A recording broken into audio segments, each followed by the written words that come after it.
Glória a Deus. Na semana passada não, mas na última vez que eu estive pregando aqui, preguei sobre o Sermão do Monte, falamos sobre as bem-aventuranças, falamos a respeito daquilo que Jesus apresenta como sendo o caráter do verdadeiro discípulo ou do verdadeiro súdito do reino de Deus. E hoje nós vamos continuar a nossa jornada no Sermão do Monte. Jesus se apresenta, queridos, como sendo aquele que é o legítimo representante, a legítima autoridade do reino de Deus na terra, e apresenta um tempo onde esse reino, que era um reino aguardado da figura messiânica, ao longo de todas as eras do povo do reino de Israel, chega. Por isso Jesus então diz e declara estas palavras: é chegado o reino de Deus. E de fato, com a chegada do reino de Deus, é também chegado um novo tempo, um novo proceder, uma nova forma de viver, segundo os padrões do reino de Deus e deste rei que reina para sempre. Falei que Jesus é aquele profeta prometido por Moisés em Deuteronômio no capítulo 18, aquele que há de vir semelhante aos seus irmãos e que falaria palavras diretamente de Deus para nós. E assim o fez. Jesus aqui não é somente um profeta semelhante a Moisés, mas é maior do que Moisés, uma vez que é aquele que se apresenta como sendo o próprio Deus encarnado. Nós estamos estudando isso também através da série de mensagens que o pastor Cristiano está pregando aqui no Evangelho de João, onde nós vemos de fato a encarnação do Verbo de Deus, Jesus se fazendo carne, se fazendo um de nós. Mas nós falamos na última vez que estivemos aqui, sobre as bem-aventuranças, como não sendo características que nós deveríamos almejar para nos tornarmos cidadãos do reino de Deus, mas características que os verdadeiros cidadãos do reino de Deus apresentam. Ou seja, não olhamos para as bem-aventuranças como um checklist, onde nós vamos dar um check à medida que nós vamos vendo essas características em nós. Não, queridos. As bem-aventuranças ou as beatitudes são características claras e expressas de um verdadeiro cidadão do reino de Deus. Logo, se pertencemos ao reino de Deus, se pertencemos ao Senhor Jesus, essa é a forma que um súdito de Deus, deste reino, vive. É interessante que Jesus vai falar a respeito destas bem-aventuranças, da verdadeira felicidade da vida. A palavra bem-aventurado tem esse sentido de feliz, a verdadeira boa vida, e todos nós buscamos uma boa vida. Todas as pessoas no mundo querem viver uma boa vida, e Jesus está dizendo: a verdadeira boa vida é ser parte do reino de Deus. E por isso ele declara aquelas palavras que nos impactam, que impactam pessoas ao redor do mundo, ainda que creiam no Senhor Jesus ou não. Jesus diz: bem-aventurados os pobres de espírito, porque deles é o reino dos céus. E uma série de coisas vão se seguindo umas às outras, como Jesus apresenta a distinção do caráter do discípulo, do caráter do súdito do reino de Deus, até que chegamos nos versos 11 e 12. No verso 11 e 12, Jesus diz o seguinte: bem-aventurados são vocês, quando por minha causa os insultarem e os perseguirem, e mentindo disserem todo o mal contra vocês. Alegrem-se e exultem, porque grande é a sua recompensa nos céus, pois assim perseguiram os profetas que viveram antes de vocês. Portanto, queridos, o reino de Deus chega com uma clara esperança, uma realização clara de esperança aos pobres de espírito, aos mansos, aos que têm fome e sede de justiça, todos aqueles que são ofendidos por causa da verdade. O chamado de Jesus para os seus súditos então é: alegrem-se, alegrem-se diante das tribulações, alegrem-se diante da perseguição, porque vocês são cidadãos do reino de Deus. Alegrem-se quando não forem bem recebidos, porque assim nós seremos verdadeiramente felizes. Há um contrassenso aqui, queridos. Enquanto a vida neste mundo busca felicidade nas coisas que te fazem ou te trazem paz, Jesus nos diz que a verdadeira felicidade muitas vezes trará tribulações, desafios, inconstâncias, incertezas. E o que seria um inimigo claro da felicidade dos nossos tempos, se não a incerteza, a tribulação, a inconstância. Mas Jesus nos chama para viver segundo a reta justiça do reino de Deus. E aí nós entendemos algo aqui. O reino de Deus e os cidadãos do reino de Deus desfrutam de perseguições por causa da justiça de Deus, porque é exatamente assim que os reinos deste mundo enxergam o reino de Deus. Queridos, não pense você que o reino de Deus é recebido por todos como a maior felicidade da vida, porque ao chegar o reino de Deus neste mundo, há também o destronar de reis ímpios, há também o confronto do Deus eterno sobre a rebelião do pecado dos reis da terra. Como o Salmo de número 2 nos diz, os reis da terra tramam contra o Senhor e contra o seu ungido. De uma maneira clara, há rivalidades aqui, queridos. Por essa razão, o verdadeiro discípulo enfrentará dificuldades de viver segundo os padrões do reino neste mundo, e será visto muitas vezes como uma ameaça aos reinados, aos castelos de areia, aos impérios deste século.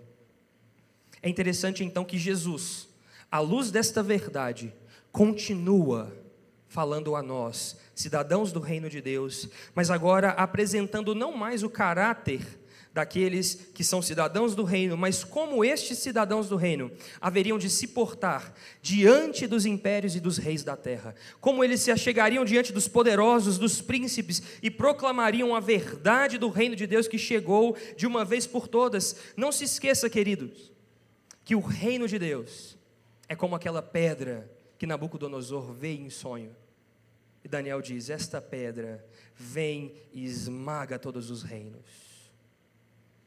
O reino de Deus, queridos, muitas vezes é esta pedra que cai sobre os nossos reinos pessoais, que desmorona todos os nossos castelos e vem proclamar a verdade de Deus. Por isso, nas palavras de Lloyd Jones, ele diz o seguinte a respeito destes versos: tendo considerado o que o crente é, passamos agora a considerar de que maneira o crente deve manifestar a sua nova natureza, ou, se você assim preferir, tendo tomado conhecimento do que somos, agora devemos começar a considerar aquilo que devemos ser. E então Jesus continua a partir dos versos 13 a 16, que nós faremos a leitura agora juntos.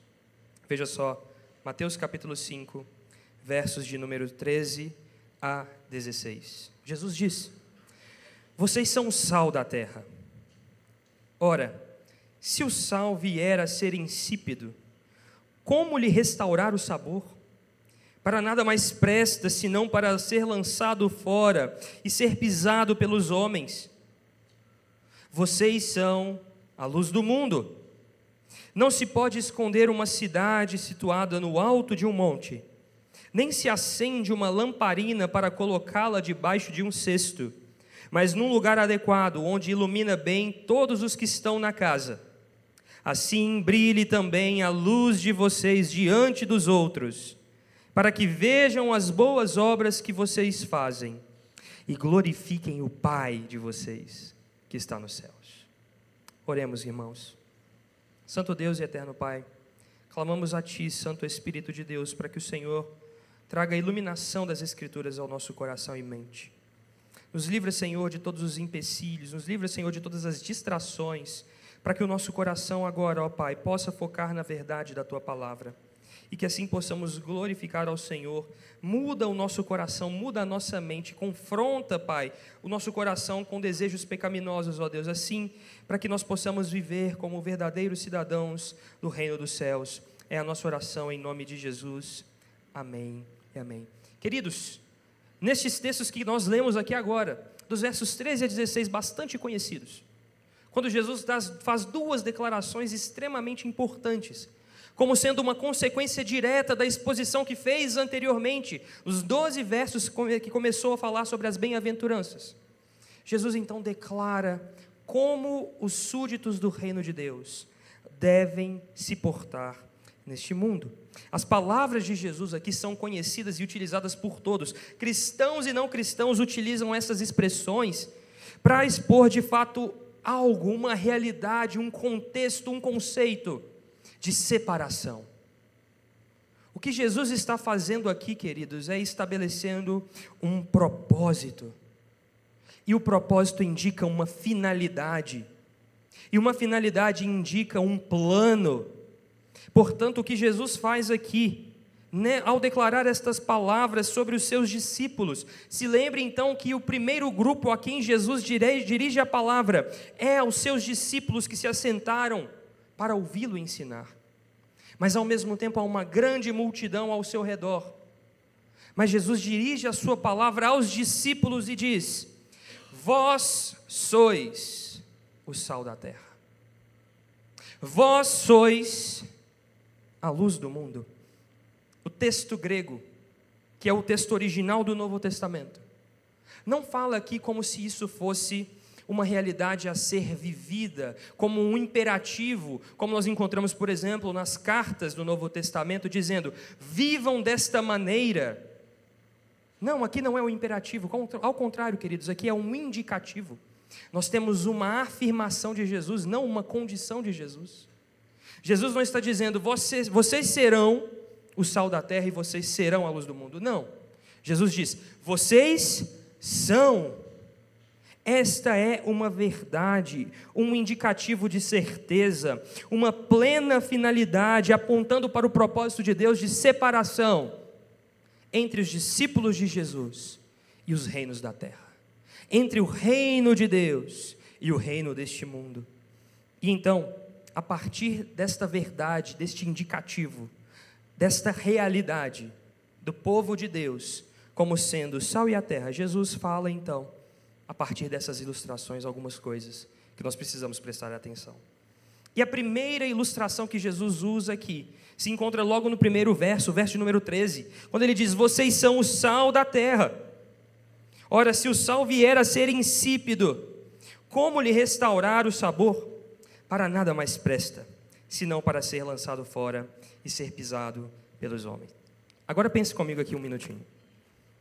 Eu me lembro de uma situação onde eu e Letícia, minha esposa, em casa e tentando fazer dieta. E quem está tentando fazer dieta aí vai se identificar comigo. Obrigado aos irmãos que já falaram que eu perdi alguns quilos, eu agradeço. Continuem falando, para que eu continue acreditando e perdendo mais. Mas a verdade é que, ao fazer dieta, a gente se depara com vários dilemas, não é, queridos? Vou comer isso ou não vou? E aí imagine eu e Letícia um dia à tarde em casa. E aí à tarde eu gosto muito de comer pão de queijo.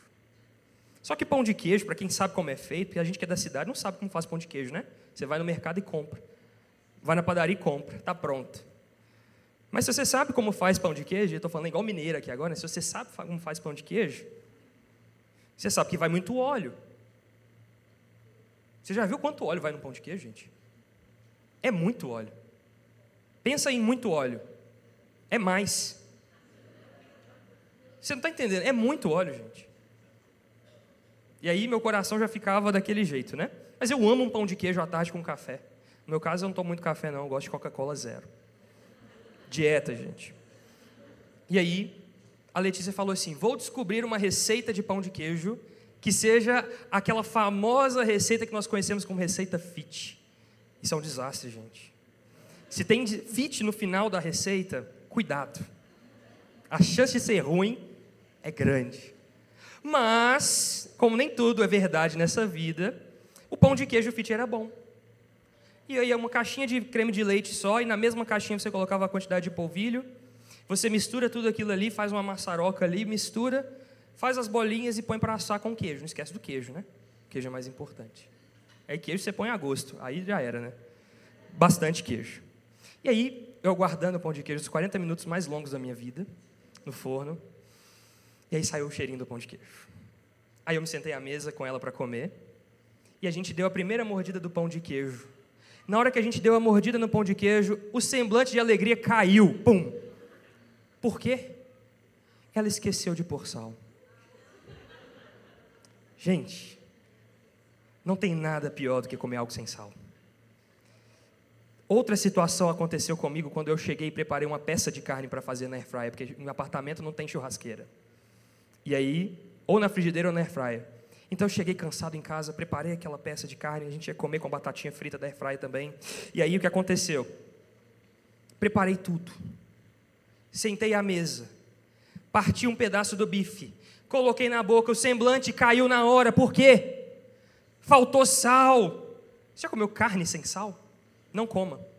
Não é bom, é ruim. Nessas horas, a gente percebe a importância do sal. Nessas horas, a gente se lembra que existe um elemento na nossa cozinha que passa desapercebido no nosso dia a dia. E que ele é responsável por modificar toda uma estrutura. Por fazer com que algo que passaria sem qualquer tipo de sabor tenha agora uma finalidade e um sabor incrível. O sal, queridos, faz falta quando a gente percebe. E nenhum de nós percebe a falta dele até o momento que a gente come algo sem sal. Até o momento que você precisa dele. E aí você percebe que quando você vai comer algo sem sal, se perde todo o prazer daquele alimento que você comeria. Jesus é extremamente didático aqui. O sal era um elemento básico na vida comum das pessoas do primeiro século. Mas não somente para dar sabor àquilo que poderia ser sem sabor. O sal era utilizado como uma característica básica da sua estrutura, que fazia com que as carnes e os alimentos fossem conservados. E a conservação do sal preservava o alimento na sua integridade e o seu sabor. É interessante então que, apesar de pequeno e simples, o sal é extraordinário. Extraordinário. Mas a gente pode aprofundar um pouco mais ainda nesse conceito do sal, utilizado nas Escrituras, quando a gente percebe que o sal também não era só utilizado para a conservação e para dar sabor, mas também para a purificação e para a limpeza. O sal também era um indicativo claro de higiene, mas o sal também era utilizado em meio a batalhas, em contextos de guerra, para salgar ao solo e fazer com que aquele solo não produzisse mais plantas. Queridos, veja comigo o que diz Ezequiel, capítulo 16, verso 4. Quando diz o seguinte às Escrituras: quanto ao seu nascimento, no dia em que você nasceu, não lhe cortaram um cordão umbilical, nem a lavaram com água para que ficasse limpa, e nem esfregaram com sal, nem a enrolaram em panos. O sal aparece nas Escrituras como esse elemento em toda a cultura humana, como um símbolo de higiene e purificação, limpeza de feridas, inibidor natural da proliferação de doenças. O sal, o simples sal. Ou em Juízes, no capítulo 9, verso 45, quando diz que Abimeleque lutou contra a cidade durante todo aquele dia, tomou a cidade e matou o povo que nela havia, arrasou a cidade e espalhou sal sobre ela. Como um símbolo claro de que nada mais cresceria naqueles terrenos, naquele chão.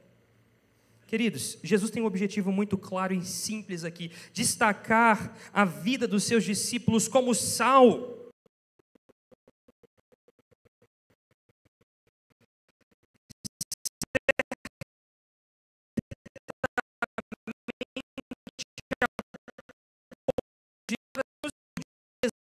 Diante de um cenário de oposição, de um cenário difícil. Não, queridos, ao contrário, Jesus os coloca na linha de frente e os coloca como agentes de transformação, conservação, sabor, pureza no reino deste mundo.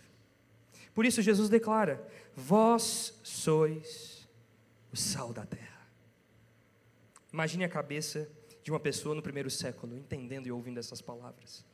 O Novo Testamento continua ampliando esse entendimento para nós, porque, por exemplo, o apóstolo Paulo vai dizer em Colossenses capítulo 4, verso 6 o seguinte: que a palavra dita por vocês seja sempre agradável, temperada com sal, para que saibam como responder a cada um.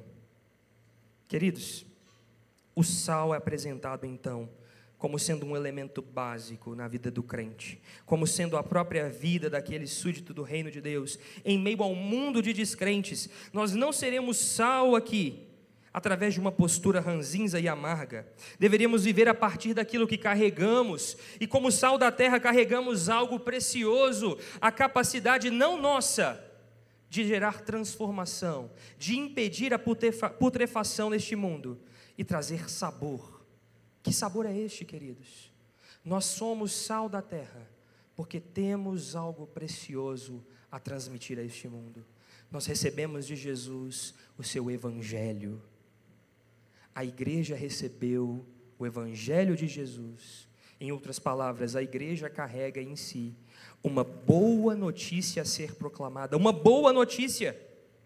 Só que nós agimos, queridos, como se carregássemos uma má notícia. Será que você tem vivido a sua vida de alegria, transmitindo sabor a este mundo, a partir das boas novas do evangelho que você crê e prega?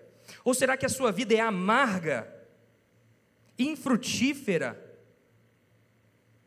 que não paralisa a impureza, que não ampara e prepara aquele alimento para que não haja putrefação? Porque nós muitas vezes agimos como se não estivéssemos carregando as boas novas da salvação. O apóstolo Paulo vai dizer em Romanos que o evangelho é o poder de Deus para a salvação de todo aquele que crê, e nós agimos como se o evangelho fosse uma má notícia. Queridos, há algo que devemos proclamar aqui no evangelho. Proclamamos sim que o coração do homem é pecador eternamente, e que se não for a mão de Deus transformando aquele coração ímpio, ele jamais chegaria à salvação. Verdade.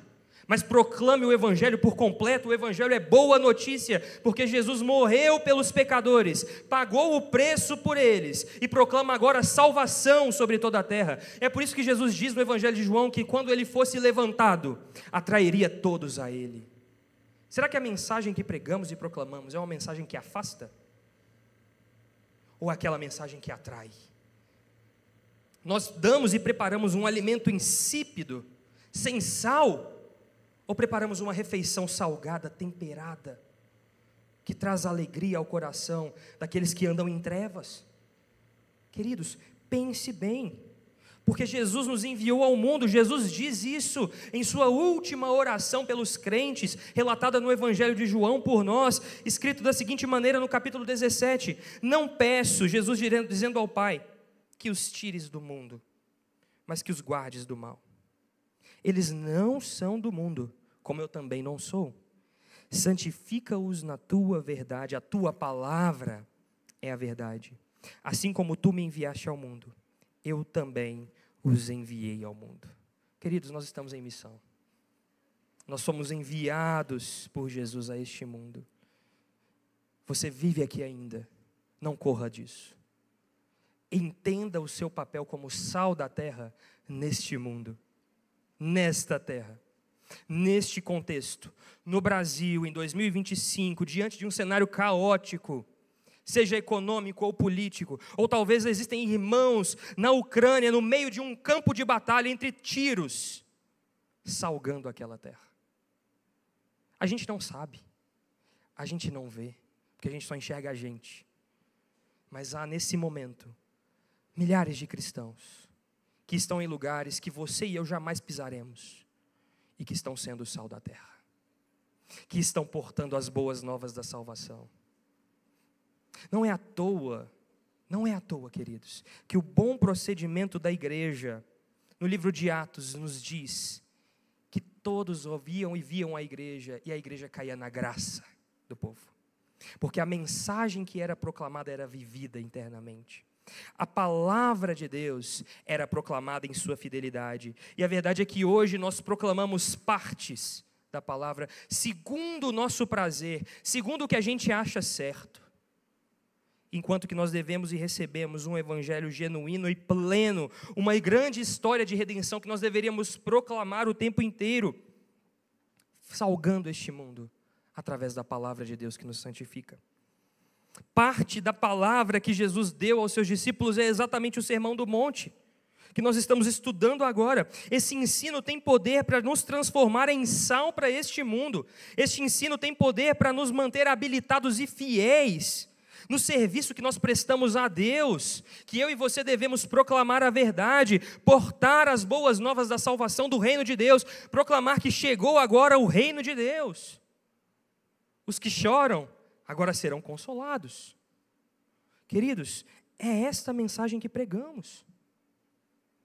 Entregando a nossa vida por completo ao poder de Deus através das Escrituras, é que nós viremos, de fato, proclamar a verdade proclamar a mensagem, proclamar o evangelho de maneira plena, como nós cantamos aqui. Cristo move as montanhas e tem poder para salvar. Queridos, o tempo hoje é para que proclamemos que Cristo está salvando pessoas, que Cristo transforma corações pecadores em corações santos, que Cristo regenera famílias destruídas, que Cristo e o poder do Espírito Santo muda o pior dos pecadores, como mudou o apóstolo Paulo de um assassino a um proclamador da verdade. Queridos, você crê nisso? Crê mesmo? Crê de verdade? Você vive assim? Proclamando essa verdade? Tem certeza disso? Pense, reveja, creia no Evangelho, creia que o Evangelho é a boa notícia. Viva de maneira clara a expressar a boa nova. De maneira expressa, meu irmão. Jesus é a boa notícia. E por isso, Filipenses, o apóstolo Paulo vai dizer isso. Alegrem-se no Senhor, mais uma vez digo, alegrem-se. Só que muitas vezes nós vivemos como se fôssemos o povo mais triste da vida. Quantas vezes eu já encarei um crente e o crente está lá assim, ai Jesus, ai meu Deus, ai problema. Queridos, a despeito da realidade em que vivemos, seja ela boa ou ruim, nós temos a melhor notícia que deveríamos nos lembrar, proclamando aos outros e proclamando ao nosso próprio coração. Como é que você lida, por exemplo, com seus vizinhos na sua casa? Você é alguém receptivo? Você é aquele que sai do lado de fora e proclama as boas novas através dos seus vizinhos? Você é alguém a quem eles podem minimamente olhar e falar, aquela pessoa é diferente? Como é que você age no seu trabalho? Você é tido pelos seus colegas de trabalho como alguém ranzinza? Alguém que odeia as pessoas? Alguém que se afasta das pessoas? Ou como alguém que está disposto a salgar? Como é que você é visto pelos da sua casa, pelos seus parentes? Porque, queridos, não cometam o erro que eu cometi na minha vida, ao pensar que por servir a Deus eu deveria esquecer os meus familiares. Eu fiz isso. Deus me corrigiu. Mas eu digo a vocês, não façam isso. Sejam temperados com sal. Proclamem as boas novas da salvação com alegria, como de fato vocês creem que isso é verdade, como vocês disseram. Por isso, irmãos, o sal é apresentado de maneira plena. E Jesus diz, vós sois o sal da terra. Existe uma diferença, existe uma distinção. Tudo isso vai ressaltar as diversas propriedades do sal, em todas as palavras, ressaltando ainda mais a diferença que existe entre aqueles que são chamados como sal da terra e todo o restante, queridos. Como eu disse a vocês, os cristãos são chamados para fazer a diferença neste mundo, retardando a putrefação deste mundo, retardando o poder do pecado neste mundo, refreando cadeias de pecado. E é por isso que Jesus vai dizer ainda nesse sermão, que se alguém dá um tapa no seu rosto, você vira outra face. É por isso que Jesus vai dizer, orem pelos seus inimigos, amem aqueles que vos perseguem. Jesus diz ainda mais para nós, ainda que muitos hoje, queridos, tentem pintar a fé cristã como sendo a causadora de males na sociedade, como você e eu já presenciamos. Ainda que eles vão apontar para a história da fé cristã e dizer, olha a quantidade de terríveis fatos que a igreja proporcionou. Queridos, nós vivemos em uma sociedade que colhe inúmeros frutos da bênção de Deus através de muitos crentes fiéis que salgaram esta terra. Tantos homens e mulheres de Deus que amaram ao seu Senhor e amaram a proclamação do Evangelho de tal maneira que produziram frutos gloriosos para Deus neste mundo. É interessante que nós vemos isso nas Escrituras. Como Daniel abençoou a corte de Nabucodonosor, estando em um lugar terrível. Como José é constituído como alguém que governa o Egito, estabelecendo ali naquela nação ímpia a bênção de Deus. Queridos, da mesma maneira, o cristão é chamado como sendo diferente e enviado muitas vezes a lugares que nós nem pensamos, para que assim haja de fato uma distinção entre aqueles que são chamados sal da terra e luz do mundo. Eu poderia citar aqui tantos homens de Deus e mulheres de Deus ao longo da história. Grandes homens da ciência eram cristãos. Músicos que produziram sinfonias maravilhosas, cristãos. Médicos, profissionais de diversas áreas, salgando através da sua vida, proclamando a palavra da verdade do Evangelho e produzindo bem em meio a um mundo de caos, cessando o poder de putrefação do pecado em muitos contextos e em muitos momentos. E é por isso então que Jesus faz uma declaração, queridos, ainda no verso 13, ele diz: se o sal perder o seu sabor, como lhe restaurar? Se o sal perder a sua propriedade, como será restaurado? Jesus diz: para nada mais presta, senão para ser lançado fora e ser pisado pelos homens. O sal, como nós conhecemos, querido, só tem as propriedades que tem, porque ele está completamente sendo purificado. Uma vez que o composto químico do sal, ele é afetado por impurezas químicas, o sal perde a sua propriedade. Da mesma maneira, queridos, eu quero ressaltar aqui, sal adulterado ainda pode ser sal, perdeu a sua constituição original, mas pode ser purificado e restaurado. Assim também é a vida do crente. Quantos de nós conhecemos pessoas que vivem em pecado? Que às vezes estavam caminhando junto conosco, estavam conosco aqui, mas abandonaram a fé, abandonaram os caminhos do Senhor. Mas de alguma maneira eu creio, queridos, que muitos desses podem ser restituídos à vida, podem ser trazidos de volta pelo arrependimento genuíno e pela purificação do Espírito Santo de Deus, os chamando de volta ao arrependimento. E assim ser constituído de volta à família de Deus. É isso que experimentamos na vida da igreja, não é? Pelo perdão que oferecemos ao nosso irmão, quando ele nos ofende. Quando há pecado e esse pecado é corrigido e nós podemos ver os efeitos da reconciliação, é maravilhoso. É maravilhoso quando nós vemos os efeitos do pecado sendo desfeitos pelo poder do Evangelho e da graça de Jesus. É maravilhoso quando a gente vê uma família em crise sendo constituída novamente pelo poder do Evangelho pregado. É maravilhoso quando a gente vê irmãos que se odiavam passando a se amar por conta do Evangelho proclamado. Queridos, eu creio neste Evangelho que restaura as pontes. Eu creio nesse Evangelho que preserva a pureza em meio ao mundo deste caos que nós vivemos. E é por isso que os apóstolos vão reverberar ainda mais estas verdades. E é por isso que Pedro vai dizer algo assim, quando ele diz em 2 Pedro capítulo 1, verso 3, o seguinte, que pelo poder de Deus nos foram concedidas todas as coisas que conduzem à vida e à piedade, pelo pleno conhecimento daquele que nos chamou para a sua própria glória e virtude. E aí no verso 8 ele diz, porque essas qualidades, estando presentes, aumentando cada vez mais, farão com que vocês não sejam inativos nem infrutíferos no pleno conhecimento do Senhor Jesus.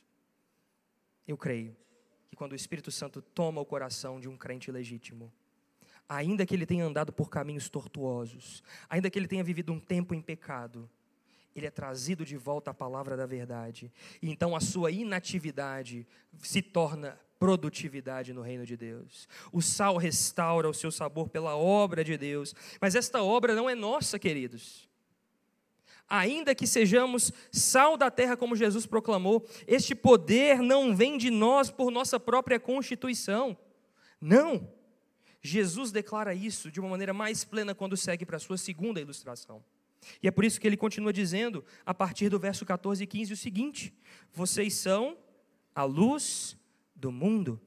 Não se pode esconder uma cidade situada no alto de um monte, nem se acende uma lamparina para colocá-la debaixo de um cesto, mas num lugar que é adequado, onde ilumina bem todos os que estão na casa. Jesus então continua a sua fala aqui, se valendo de mais uma ilustração que era bem comum na vida daqueles crentes, na vida dos seus discípulos, na vida das pessoas que o ouviam. Mas primeiro, antes de nos chamar de luz do mundo, Cristo é a verdadeira luz do mundo. Isso é que o apóstolo João vai dizer em João no capítulo 8. Cristo é a luz do mundo. E ao mesmo tempo nós vemos João usando essa figura entre luz e trevas, dizendo que Jesus vem proclamando luz sobre um mundo e um povo que andava em trevas. Mas ao mesmo tempo a gente vê ainda mais do que isso, mais do que simplesmente Jesus ser a luz do mundo. Ele veio para um mundo que andava em trevas e brilha sobre nós a luz de Deus através de Cristo Jesus. E o apóstolo Paulo reverbera esta verdade em Colossenses dizendo: dando graças a Deus o Pai, que os capacitou a participar da herança dos santos na luz. Ele nos libertou do poder das trevas e nos transportou para o reino do seu Filho amado. Então, queridos, assim somos feitos, cidadãos da luz, filhos da luz, não tendo relação alguma com as obras das trevas, primeiro porque Cristo Jesus é em si mesmo a luz do mundo, e Ele brilha sobre nós. E ao brilhar sobre nós, Jesus proclama uma verdade dizendo: agora vocês são a luz do mundo. Queridos, há algo especial aqui. Há algo incrível aqui. Enquanto o mundo por si só busca desde sempre iluminar a si mesmo, nós temos até um movimento no século XVIII chamado iluminismo, que buscava pelo conceito da razão iluminar o homem sobre o próprio homem. O homem buscando por si mesmo aquilo que ele chamaria de iluminação ou caminho. Mas o que nós temos na verdade é trevas. As obras dos homens são trevas, produzem trevas. Enquanto eles acusavam a Idade Média de ser a idade das trevas, eles em si mesmos andavam em trevas, proclamando serem os iluminados, estavam com seu conhecimento cegado, a sua percepção transfigurada, de maneira que ainda assim hoje nós colhemos as marcas de um mundo que anda em trevas. As pessoas andam tateando, queridos, tropeçando ao chão, porque não conseguem enxergar, porque não veem a verdade, estão cegos. E é por isso que o apóstolo Paulo vai dizer que o Deus deste século cegou o entendimento deles, para que não vejam a luz, não vejam o evangelho. Mas ao mesmo tempo, Jesus diz: vocês são a luz do mundo. E aqui é interessante, queridos, porque em meio a um contexto terrível de trevas, em meio a um contexto insípido sem sal, Jesus diz: vocês são o sal da terra que impedem a putrefação deste mundo, e a luz do mundo que ilumina com clareza a verdade do evangelho, trazendo sobriedade àqueles que estão tropeçando. Poucas coisas são mais importantes para um crente do que compreender a dimensão das trevas que estão ao seu redor. Você não pode agir como se você não percebesse a realidade das pessoas ao nosso redor. Mas muitas vezes nós agimos, vivemos, andamos, caminhamos para a igreja sem perceber a profundidade das trevas que as pessoas vivem, a profundidade da escuridão que cercam as pessoas ao nosso redor. Você tem sido luz, proclamando a verdade do evangelho em meio a um mundo de trevas? Como você tem se posicionado em seu trabalho? E é por isso que Jesus vai para explicar isso ainda mais. Ele diz: uma cidade construída no alto de um monte, um conjunto de luzes, pode ser visto de longe. Mas ao mesmo tempo ele vai e aponta para uma outra verdade. Uma lâmpada na casa é suficiente para ser colocada no alto e iluminar todos que estão nela. Apontando para duas verdades aqui, queridos. O efeito da igreja de Jesus, como um coletivo, como um conjunto, mas também o efeito de um crente sozinho, em contextos solitários, onde ele mesmo proclama a verdade do evangelho, e enquanto igreja proclamamos a verdade do evangelho. A vida cristã é assim, queridos, em conjunto, mas também solitários. Vivemos uma verdade aqui em conjunto, proclamamos essa verdade aqui, mas ao sairmos por aquela porta, proclamaremos a verdade talvez sozinhos. Será que temos sido luz? Mas o que isso significa? Sal e luz. Jesus então explica para nós no verso 16 a finalidade do testemunho cristão no mundo. E ele diz: assim brilhe também a luz de vocês diante dos outros, para que vejam as boas obras que vocês fazem e glorifiquem o Pai de vocês que está nos céus. Jesus então finaliza essa sessão dizendo de maneira clara que os crentes devem brilhar através do seu bom proceder, de uma conduta semelhante ao do próprio Rei Jesus, em boas obras e em vida de santidade. Pedro, Paulo e Tiago vão reverberar esta verdade quando dizem, por exemplo, Pedro dizendo em 1 Pedro 2,12, tendo conduta exemplar no meio dos gentios, para que quando eles os acusarem de malfeitores, observando as boas obras que vocês praticam, glorifiquem a Deus no dia da visitação. Paulo diz em Efésios capítulo 5, verso 8, porque no passado vocês eram trevas, mas agora são luz no Senhor, vivam como filhos da luz. Tiago vai dizer o seguinte, toda boa dádiva, todo o dom perfeito vem do alto, descendo do Pai das luzes, em quem não pode existir variação ou sombra de mudança. Fica mais fácil então compreendermos, queridos, o que significa a vida dos súditos do reino de Deus e como eles devem brilhar neste mundo, mas com que finalidade? Qual a finalidade de sermos sal da terra e luz do mundo? Jesus, em seu próprio Sermão do Monte, contrastará esta verdade com um erro terrível do seu tempo. Os fariseus, queridos, os mestres da lei, os escribas, viviam praticando as suas boas obras. Poderiam se dizer sal da terra e luz do mundo, proclamando as suas obras nas praças, fazendo orações belas. Com qual finalidade? Jesus declara, a finalidade deles é serem vistos pelos homens. Quando nós entendemos isso, querido, nós percebemos que ser sal da terra, ser luz do mundo, não é uma verdade nossa por nós mesmos. Se Deus nos constituiu como igreja do Senhor desta maneira, nesta natureza, nós só podemos chegar em uma conclusão clara. A finalidade, como Jesus nos aponta, é a glória de Deus. Não existe nenhum outro propósito de existência neste mundo que não a glória de Deus. Você só está sentado nessa cadeira agora para a glória de Deus, e não há nada que você faça que não seja para a glória de Deus. Essa é a vida do crente, glorificar a Deus. Esse é o fim verdadeiro e principal do homem, glorificar a Deus, conhecê-lo e desfrutar dele para sempre.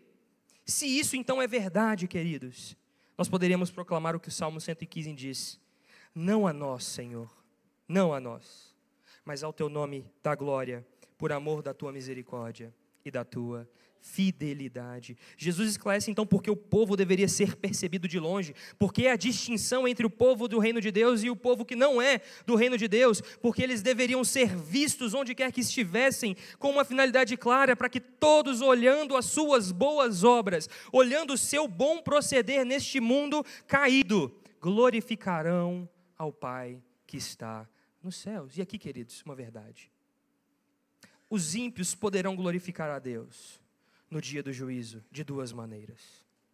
A primeira, ao crerem no Evangelho proclamado pelos crentes. Então se juntarão a este coro celeste. Mas o seu juízo e a sua destruição, por conta da proclamação do Evangelho em seu meio, também há de glorificar a Deus. Porque Deus se mostrará justo naquele dia, punindo o culpado, conforme a sua palavra diz.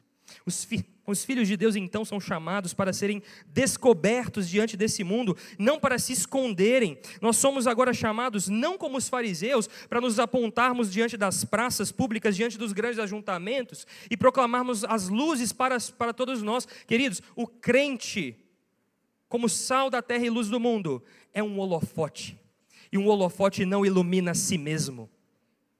O holofote ilumina outro. E não há nenhum outro no qual nós devemos iluminar que não seja Jesus Cristo, nosso Senhor. Por isso, a finalidade da minha e da sua vida não é apontarmos uns para os outros, é apontarmos para Cristo Jesus. Sendo sal da terra e luz do mundo, apontemos para o Evangelho, apontemos para Cristo. Entenda isso, sabendo que de fato, Cristo, o Senhor, nos constituiu como sua igreja nesta terra, paralisando o poder de putrefação do pecado por amor ao seu povo, contendo os avanços da maldade por conta do seu povo que permanece nesta terra, que ainda tem um propósito e uma finalidade aqui de salgar esta terra e iluminar o Evangelho sobre este mundo caído. Queridos, você e eu temos um trabalho aqui a fazer. Não se assente nessa cadeira pensando que você está aqui acomodado. Não, se você está acomodado, não se sinta acomodado, não se sinta à vontade mais.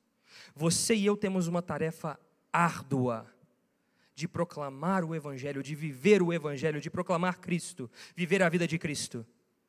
Aqui, entre nós, os da família da fé, mas para além de nós. No seu trabalho, na sua casa, com seus amigos. Seja, de fato, um verdadeiro cidadão do reino de Deus. Por isso, lembre-se desses detalhes. Não a nós a glória, mas a Deus. Esse poder não vem de nós, mas vem de Deus. Lembre-se que você é um holofote que não ilumina a si mesmo, mas ilumina Cristo Jesus. Lembre-se que você tem uma tarefa árdua na fé cristã, de entender que você não vive somente para os da família da fé, mas você deve ir em direção ao mundo, proclamando a verdade, proclamando o Evangelho. Seja forte e corajoso, querido. Você vai sair por aquela porta ali, você vai encontrar uma realidade de trevas. Não se engane.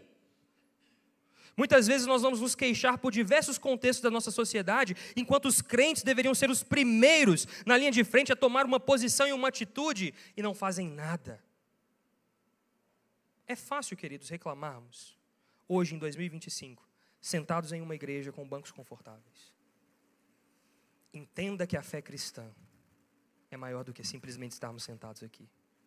Entenda que você tem um papel claro, expresso do seu Senhor, de ser sal da terra e luz do mundo. Nós vamos nos queixar de diversos fatores justos na nossa sociedade, da injustiça, da maldade, do pecado se proliferando. Mas quantos de nós estamos nas frentes de batalha, zelando pelo Evangelho de Jesus, colocando a nossa cara à tapa por amor a Jesus Cristo? Quantos de nós estamos fazendo isso? Quantas vezes nós estamos prontos a reclamar de um irmão ou uma irmã, mas nós abandonamos a palavra de Deus para fazer isso? Quantas vezes a gente chega para o pastor e fala: pastor, está acontecendo isso. O que você fez a partir do Espírito de Deus que está em você, da palavra do Evangelho que você crê, você como portador deste Evangelho, como sal da terra e luz do mundo, o que você fez? Queridos, é muito fácil para o nosso mundo, para o nosso contexto, para o nosso coração pecador, transferirmos as nossas responsabilidades. Não faça isso. Creia no Evangelho. Viva o Evangelho. Proclame o Evangelho. Faça isso hoje, aqui assentado na igreja. Faça isso hoje no almoço na sua casa. Faça isso amanhã no seu trabalho, na sua faculdade, na sua escola, onde quer que você estiver. Proclame o Evangelho da salvação. Seja sal. Leve sabor a um mundo insípido. Proclame a pureza em meio ao mundo de impureza. Seja luz do mundo.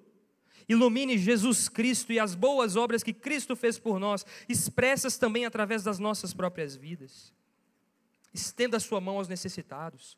Tiago vai dizer isso: a verdadeira religião é cuidar dos órfãos e das viúvas.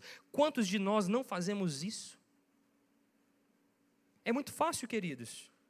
É muito fácil nós nos indignarmos com uma situação terrível que o nosso país vive e reclamarmos dos nossos políticos, do poder do Estado e uma série de outras coisas, enquanto nós mesmos estamos assentados. Não é isso que eu vejo na história. Eu vejo crentes se posicionando. Vejo crentes assumindo responsabilidades.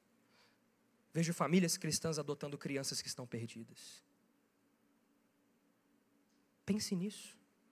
Que isso não seja confortável aos seus ouvidos mesmo. E que você comece a viver o Evangelho, levando ele às últimas consequências, que é o que deveríamos fazer. Que o Senhor nos abençoe e nos guarde. O sermão de Jesus é sempre uma proclamação desafiadora para nós. Oremos. Santo Deus e eterno Pai, graças te damos pela tua palavra proclamada, pelo sermão do monte, que anuncia a um mundo caído as verdades de um reino celeste. Em um mundo onde nós vemos, Senhor, cada um lutando pelos seus interesses, o Senhor chama um povo para lutar pelos interesses dos outros. Em um mundo, ó Deus, onde o pecado reina, o Senhor chama um povo para ser santo, separado. Em um mundo onde a escuridão reina, o Senhor chama um povo para ser luz, iluminando aqueles que estão em trevas, através da palavra da verdade que nos santifica, que é a Tua palavra, Senhor. Que o Senhor possa conduzir os nossos corações nessa manhã a, de fato, crer no Evangelho como ele é proclamado. Viver o Evangelho da maneira que ele nos é proclamado, ó Deus.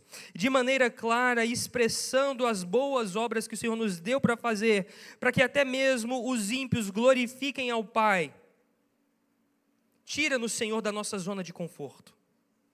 Abala, Senhor, as nossas estruturas, para que nós possamos nos voltar à verdade e à simplicidade do reino de Deus. Que o Senhor nos leve, Senhor, a sermos sal da terra e luz do mundo, na nossa casa, na nossa família, aos nossos irmãos, aos nossos amigos, àqueles que são descrentes e que por algum motivo têm contato conosco. Nos ajuda a proclamarmos a verdade do Evangelho com ousadia e intrepidez, ainda que isso cause desconforto a muitos, ainda que isso doa no ouvido de muitos, ainda que isso destrone ricos e poderosos que têm construído seus próprios reinos sobre os outros.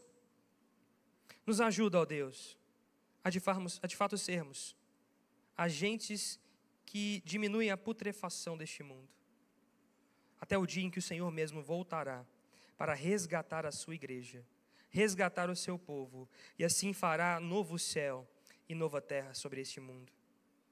Quando este mundo for envolvido de incorruptibilidade, quando nós vivermos de fato um novo céu e nova terra, onde habita a justiça de Deus, nos dá essa consciência, nos move dos nossos lugares, nos ajuda a nos mover diante das necessidades que o mundo tem, Senhor, de maneira que assim possamos proclamar o Evangelho de maneira plena.